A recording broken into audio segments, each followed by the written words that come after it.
Did you notice this in Season 3, Episode 3? Most probably not. That's why in this video, I'll give you every small detail and clue you might have missed, along with a brief recap of the episode.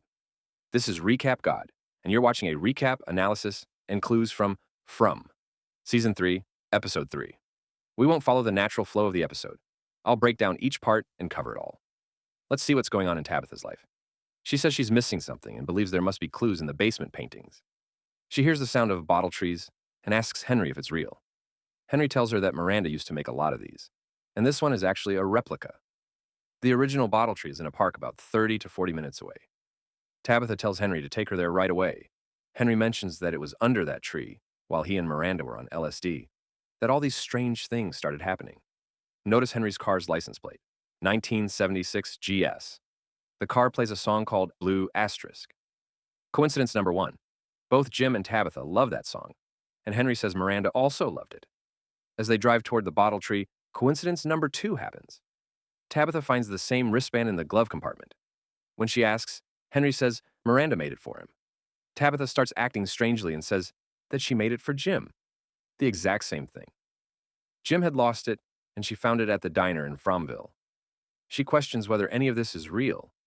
If she steps out of the car right now, will she end up back in the hospital? Henry urges her to keep going towards the tree, but Tabitha tries to get out of the car. Then, they get into an accident. We see them waking up in an ambulance, and surprisingly, the ambulance is stopped because of a tree in the road, the same tree everyone sees before entering Fromville. So, are they heading to Fromville? We'll find out in the next episode. Now, anyone can come up to 3 theories about this. Theory 1. They didn't see any crow, so they won't return to Fromville.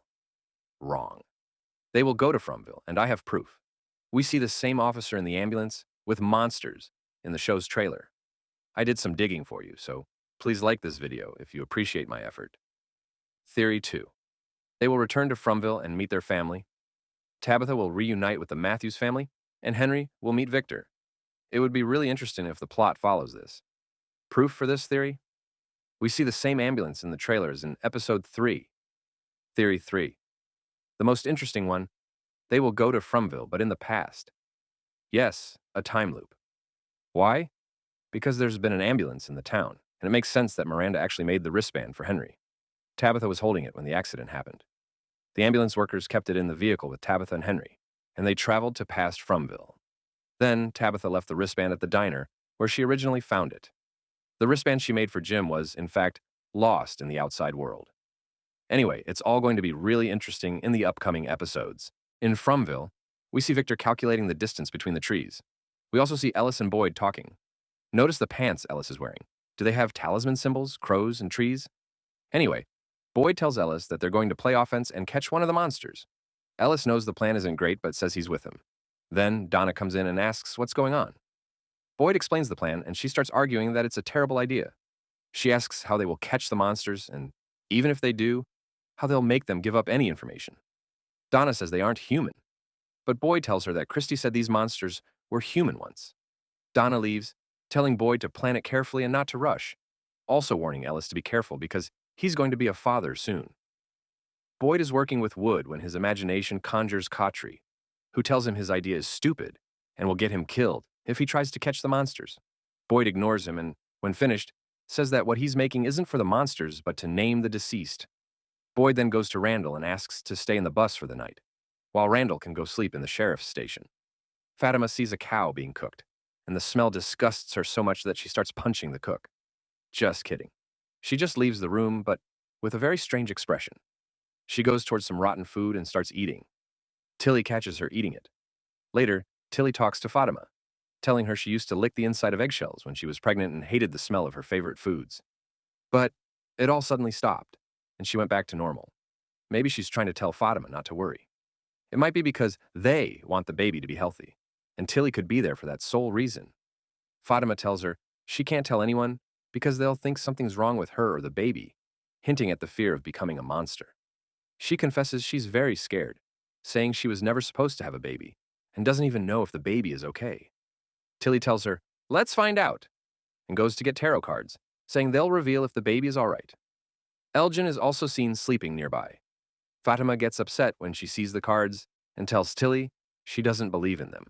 Tilly reminds Fatima that before she came to Fromville, she probably didn't believe in half the things she's seen here. Fatima agrees. Tilly explains that the tarot cards foretold her cancer and her arrival in Fromville, but she couldn't read the cards properly back then. After shuffling, Tilly tells Fatima she can ask the cards anything. Fatima asks if her baby is okay, and just then, a crow strikes the window. When Tilly tries to read the card, the crow breaks through the window and smashes into the wall, killing itself. Maybe it was too stressed about its own future. For those who don't know, black crows generally symbolize death, despair, and transformation. So, even though we didn't see the tarot card, we know what's coming. It's the showrunner's way of hinting at the future. Ethan starts talking like he's been possessed. Not really, but he speaks in a very strange way. He asks his dad who will bury their mom and whether her body will just rot until only bones are left. This isn't something a little kid would normally think of. Jim gets angry and Ethan leaves. Julie also leaves. The phone rings again, but Jim doesn't pick it up. We see an NPC cleaning utensils at the diner with Ethan.